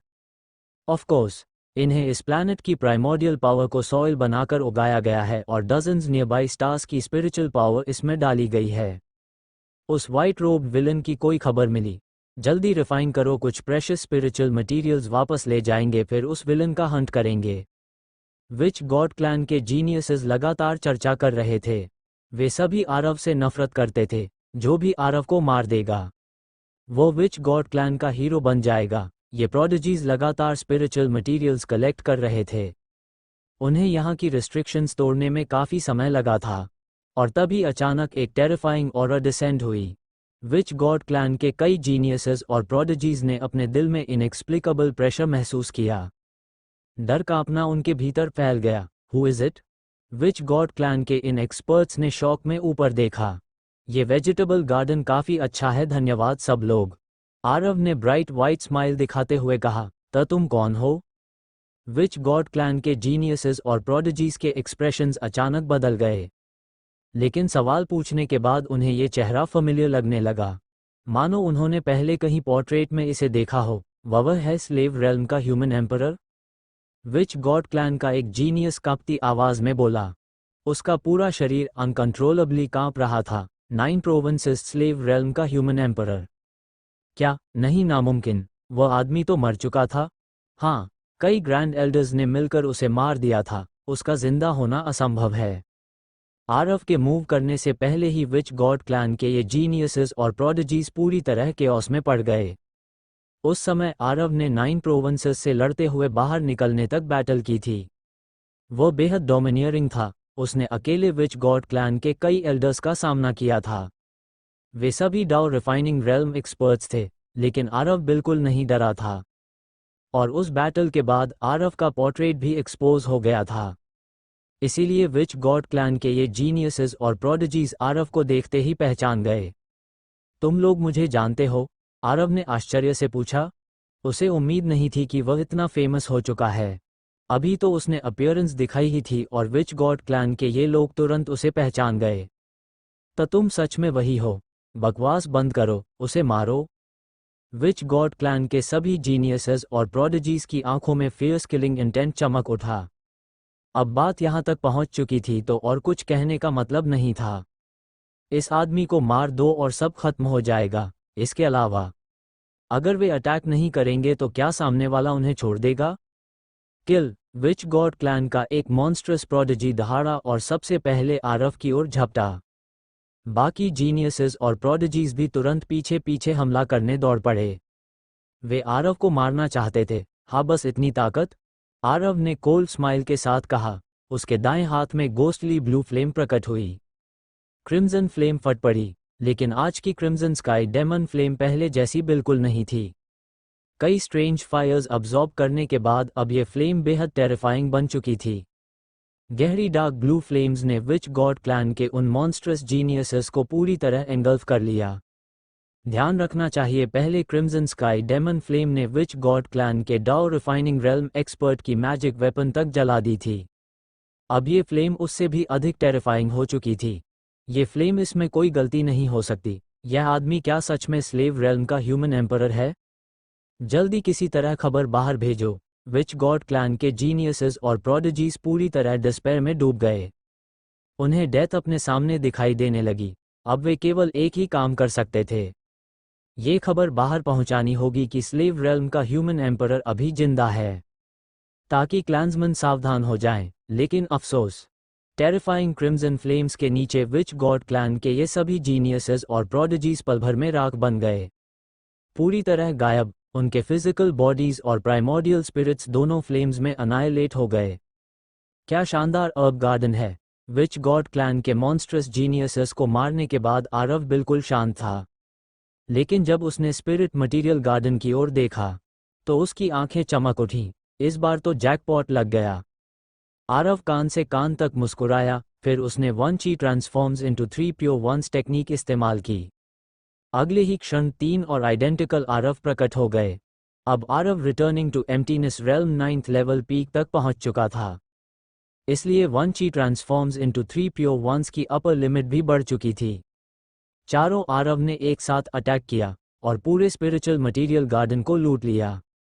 वे बिल्कुल लोकस्ट की तरह स्वीपिंग कर रहे थे, यहां तक कि उन्होंने नीचे की अर्थ तक उठा ली। ये सॉइल भी बहुत वैल्यूएबल है। आरव खुशी से मुस्कुरा रहा था। ये सॉइल प्राइमोर्डियल पावर से नर्चर हुई थी। यह निश्चित रूप से ट्रेजर थी। उसका मूड बेहद अच्छा हो चुका था। ये विच गॉड क्लैन की अपॉर्चुनिटी थी। इसलिए आरव बिल्कुल भी पोलाइट नहीं हुआ। पूरा स्थान लूटने के बाद आरव दूर भाग गया। अब वो अगले अपॉर्चुनिटी लोकेशन पर ट्रबल करने जा रहा था। Witch god clan, ice clan, blood clan, इन फोर्सेस को अब किसी अच्छी अपॉर्चुनिटी का सपना भी नहीं देखना चाहिए। वैम्पायर क्लैन के डजन्स यंग जीनियसेस इस समय एक डीप अबिस के भीतर थे। वहां ब्लड ऑरा भरी हुई थी। पूरा ब्लड प्लाज्मा जेट ब्लैक था। पता नहीं ये यहाँ कितने समय से जमा था। ये वैम्पायर क्लैन की कंट्रोल्ड ग्रेट अपॉर्चुनिटी थी। यहाँ मौजूद डजन्स वैम्पायर प्रोडिजीज सभी ट्रू डायरेक्ट डिसेंडेंट्स थे। वे कंटेम्पररी वैम्पायर क्लैन द्वारा फोकस करके कल्टिवेट किए जा रहे टैलेंट्स थे। अब्जॉर्प्शन तेज करो, इसके बाद हमें दूसरी जगह भी जाना है। यहाँ की ब्लड एनर्जी सच में अमेजिंग है, हमारी वैम्पायर क्लैन के लिए परफेक्ट। डजन्स वैम्पायर प्रोडिजीज के पॉज पूरी तरह खुल चुके थे। वे ब्लैक ब्लड अबिस की ब्लड एनर्जी अब्जॉर्ब कर रहे थे। ये सीक्रेट स्टार फील्ड एक एंशिएंट बैटलफील्ड था। उस समय काउंटलेस सुप्रीम एक्सपर्ट्स यहाँ मारे गए थे। वैम्पायर क्लैन के एंसेस्टर्स ने उन्हीं सुप्रीम बीइंग्स की रिमेन्स यहाँ लाकर डाली थीं और अपनी ब्लड एसेंस से यह ब्लैक ब्लड अबिस बनाया था। फिर सीक्रेट रेल्म खुलने के बाद वैम्पायर क्लैन के यंग प्रोडिजीज यहाँ आकर रिवॉर्ड्स हार्वेस्ट करते थे। इन वैम्पायर प्रोडिजीज की ऑरा लगातार बढ़ रही थी और वे लगातार ब्रेक थ्रूज कर रहे थे। सबसे स्ट्रॉन्ग प्रोडिजी तो 100 मैनिफेस्टेशंस रेल्म 5th लेवल तक पहुंच चुका था। वह निश्चित रूप से मॉन्स्ट्रस जीनियस था। यहाँ की अपॉर्चुनिटी रिफाइन करने के बाद मैं उस वाइट रोब विलन को मारूंगा, एक वैम्पायर प्रोडिजी विशेष एक्सप्रेशन के साथ बोला। ओह सच में? कौन कौन है वहाँ, कौन? डजन्स वैम्पायर प्रोडिजीज तुरंत शॉक्ड हो गए क्योंकि उनके आसपास अचानक एक पावरफुल ऑरा आ चुकी थी और उन्हें पहले इसका स्लाइटेस्ट ट्रेस भी महसूस नहीं हुआ था। उन्होंने ऊपर देखा और आरव को हाथ पीछे बांधे खड़ा पाया। उसका एक्सप्रेशन बेहद काम था। तुम कौन हो? वैम्पायर प्रोडिजीज में सबसे स्ट्रॉन्गेस्ट व्यक्ति डीप वॉइस में बोला। वह ब्लैक ब्लड पूल से बाहर निकला। उसकी ऑरा इतनी टेरिफाइंग थी कि वॉइड तक टूटने लगी। मैं कौन हूँ? आरव ने चीन पकड़कर सोचा, फिर मुस्कुराया। असल में मैं कहना चाहता था कि मैं तुम्हारा ग्रैंडफादर हूँ, लेकिन सोचने के बाद लगा कि तुम लोग मेरे ग्रैंडसन्स बनने के भी योग्य नहीं हो। तुम मौत मांग रहे हो। वह वैम्पायर प्रोडिजी फ्यूरियस हो गया। उसे महसूस हो रहा था कि सामने वाला बेहद स्ट्रांग है, लेकिन उसका कल्टिवेशन लेवल आरव से हायर था, इसलिए उसने तुरंत अटैक कर दिया। वह आरव को सप्रेस करना चाहता था। ध्यान रखना चाहिए, वो खुद भी रेयर मॉन्स्ट्रस जीनियस था। उसकी स्ट्रेंथ बेहद टेरिफाइंग थी। नॉर्मल फाइट में उसे विश्वास था कि आरव उसका मुकाबला नहीं कर सकता। बाकी वैम्पायर जीनियसेस और प्रोडिजीज ने मूव नहीं किया। वे अभी भी ब्लैक ब्लड अबिस अब्जॉर्ब कर रहे थे। अगर वे पूल छोड़ देते तो पहले अब्जॉर्ब की गई एसेंस का अधिकांश भाग वेस्ट हो जाता, इसलिए वे बाहर नहीं आए। उनके अनुसार उनका स्ट्रॉन्गेस्ट प्रोडिजी अकेला ही सामने वाले से निपटने के लिए काफ़ी था। आखिर आरव केवल returning to emptiness realm 9th level peak पर था, जबकि उनका prodigy 100 manifestations realm 5th level पर था। लेकिन बैंग, आरव ने एक पंच मारा। 100 मैनिफेस्टेशंस रेल्म 5th लेवल का वैम्पायर प्रोडिजी चीख उठा। उसका अधिकांश शरीर ब्लड मिस्ट में बदल गया। उसका एक्सप्रेशन ड्रास्टिकली बदल गया। सामने वाले ने सिर्फ एक पंच मारा था और वह उसका सामना तक नहीं कर पाया। उसका सोल शरीर छोड़कर भागने लगा, लेकिन एब्सोल्यूट पावर के सामने भागना सिर्फ सपना था। आरव ने दूसरा पंच मारा और वह वैम्पायर प्रोडिजी पूरी तरह ब्लड मिस्ट बन गया। अब उसका कुछ भी नहीं बचा, सिर्फ खून। यह असंभव। बाकी वैम्पायर जीनियसेस और प्रोडिजीज के एक्सप्रेशंस ड्रास्टिकली बदल गए। वे यकीन नहीं कर पा रहे थे उनका स्ट्रॉन्गेस्ट वैम्पायर प्रोडिजी इतनी आसानी से मर गया। ही अब तुम्हारी बारी है, आरव ने स्नेयर किया और बाकी वैम्पायर प्रोडिजीज की ओर देखा। इसके बाद मैसेकर शुरू हो गया। बाकी वैम्पायर जीनियसेस एक एक करके ब्लड मिस्ट बन गए। उनका ब्लड ऊपर से टपकता हुआ वापस ब्लैक ब्लड अबिस में गिर गया। आरव ने उनके सभी स्टोरेज आर्टिफैक्ट्स ले लिए। कितना डिस्गस्टिंग है। आरव ने साई किया। ये वास्तव में ग्रेट अपॉर्चुनिटी थी, लेकिन उसके लिए सूटेबल नहीं थी। फिर भी आरव इसे छोड़ने वाला नहीं था। उसने पूरा ब्लैक ब्लड अबिस अपरूट कर दिया। पूरा ब्लड प्लाज्मा स्टोरेज रिंग में भर लिया गया। ये सब करने के बाद आरव फिर दूर भाग गया। वो अगली अपॉर्चुनिटी लोकेशन की ओर बढ़ गया। अब एनिमी फोर्सेस के जीनियसेस और प्रोडिजीज को असली नाइटमेयर का मतलब समझ आएगा। आइस क्लैन, वे काउंटलेस क्रिस्टल से बने स्पेस के भीतर थे। डजन्स जीनियसेस क्रिस्टल बैप्टिज्म प्राप्त कर रहे थे। इन क्रिस्टल्स में ट्रेमेंडस स्पिरिचुअल पावर भरी हुई थी। ये सीक्रेट स्टार फील्ड में मरे सुप्रीम बीइंग्स की रिमेन्स से बनी थी। बेशक इसे आइस क्लैन के पावरफुल एक्सपर्ट्स ने रिफाइन किया था। आइस क्लैन जन्म से ही 3 हेड्स एंड 6 आर्म्स लेकर पैदा होता था। यही उनकी रेस को दूसरी रेसेस से स्ट्रॉन्गर बनाता था। इन सुप्रीम क्रिस्टल्स की बैप्टिज्म के बाद उनके 3 हेडेड 6 आर्म्ड बॉडीज और भी टेरिफाइंग हो जाते। ये भी ऐसी ही अपॉर्चुनिटी लोकेशन थी। आइस क्लैन ने इस सीक्रेट स्टार फील्ड के भीतर कई ऐसी प्लेसेस कंट्रोल कर रखी थीं। जल्दी बैप्टिज्म पूरी करो, फिर उस वाइट रोब विलन को खत्म करेंगे। आइस क्लैन का स्ट्रॉन्गेस्ट प्रोडिजी कोल्ड वॉइस में बोला। यस, बाकी जीनियसेस और प्रोडिजीज ने जवाब दिया। उनकी आंखों में किलिंग इंटेंट चमक रहा था। वे आरव को मारने के लिए बेचैन थे। बूम! अचानक पूरा आइसोलेटेड स्पेस वायलेंटली ट्रेम्बल करने लगा। बाहर से ब्रूट फोर्स के जरिए पैसेज तोड़ दिया गया। Who is it? Ice clan के जीनियसेस और प्रोडिजीज तुरंत अलर्ट हो गए। फिर उन्होंने देखा एक यंग ह्यूमन हाथ पीछे बांधे खड़ा था। वो उन्हें कोल्ड स्माइल के साथ देख रहा था। Hello everyone. आरव हल्का हंसा, उसकी नज़र क्रिस्टल्स पर पड़ी और उसकी आंखों में एक्साइटमेंट चमक उठी। ये तो सच में गुड स्टफ था। तुम कौन हो? आइस क्लैन के प्रोडिजीज फ्यूरियस हो गए। उन्होंने तुरंत रिफाइनिंग रोक दी। ये स्पेस ब्रूट फोर्स से तोड़ी गई थी। इसका मतलब सामने वाला एक्स्ट्रॉर्डिनरी था। मैं कौन हूँ? आरव ने बिटर स्माइल के साथ सिर हिलाया। एक डेड मैन के लिए इतना जानना जरूरी नहीं होता। तुम, damn it, kill him. Ice clan के जीनियसेस और प्रोडिजीज फ्यूरियस हो गए। वे सब आरव पर टूट पड़े, लेकिन अगले ही क्षण dark blue sea of fire पूरे स्पेस में अरप्ट हो गया। पूरा स्थान ब्लेजिंग इन्फर्नो में बदल गया। ये क्रिम्सन स्काई डेमन फ्लेम है। ये कैसे संभव है? उस स्पेस के भीतर आइस क्लैन के डजन्स जीनियसेस और प्रोडिजीज दर्द से चीख उठे। उन्होंने हर संभव तरीका अपनाया, लेकिन कोई फायदा नहीं हुआ। अंत में वे सभी राख बनकर गायब हो गए। आरव की ताकत उनके मुकाबले से कहीं परे थी। इन लोगों को खत्म करने के बाद आरव ने बैटलफील्ड साफ करना शुरू किया। स्टोरेज आर्टिफैक्ट्स को छोड़ने का तो सवाल ही नहीं था।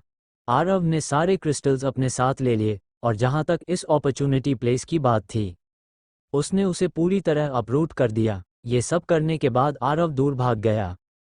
सेक्रेड बीस्ट रेल्म, ये फोर्स पिछले समय से लगातार वाइल्डली एक्सपैंड कर रही थी।